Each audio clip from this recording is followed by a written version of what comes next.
আলী হুছেইন আৰু বিকাশ ৰাজমুখী এন্তে স্কুলত গৈছিল নুনমাটি উচ্চ বিদ্যালয় স্কুলত সেইখিনিৰ পৰা এন্তে গেটৰ মুখৰ পৰা বোলে ক্লাছত সোমোৱাই নাই সেইখিনিৰ পৰা বোলে তাৰ লগক কৈছে কি আমি ইয়াত হায়দৰাবাদত যাম বুলি কৈ কিনি গুচি গৈছে এতিয়ালৈকে ঘৰত আহি পোৱা নাই ল'ৰাকেইটা কোন ক্লাছত পঢ়ে 9ত কি নাম এটা আলী হুছেইন এটা বিকাশ ৰাজমুখী আপুনি আলী হুছেইনৰ কোন হয় আলী হুছেইনৰ মা হয় মই থানাত জনাইছে থানাত জনাইছো ক'ত জনাইছে নুনমাটি থানাত আৰু আৰপিএফ পল্টন বজাৰ ষ্টেচন পুলিচে কি কৈছে আপোনালোকক পুলিচে কৈছে কি আমি বিচাৰি আছো স্কুলত গৈ খবৰ লৈছিলে স্কুলত গৈছো ছাৰে কৈছে কি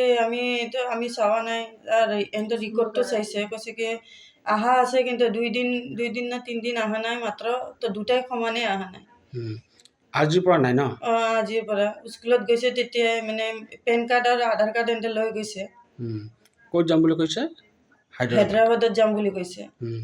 আৰপিএফে কিবা কৈছে নে পল্টন বজাৰ থানায় পুলিচ একো কোৱা নাই পুলিচ স্টেশন জনাইছিলে আৰপিএফ ৰেল ষ্টেচন সবতে জনাইছো কিন্তু একো কোৱা নাই এতিয়ালৈকে কৈছে আমি চাই আছো বুলি কৈ আছে একো খবৰ দিয়া নাই এতিয়ালৈকে ঠিক আছে বাৰু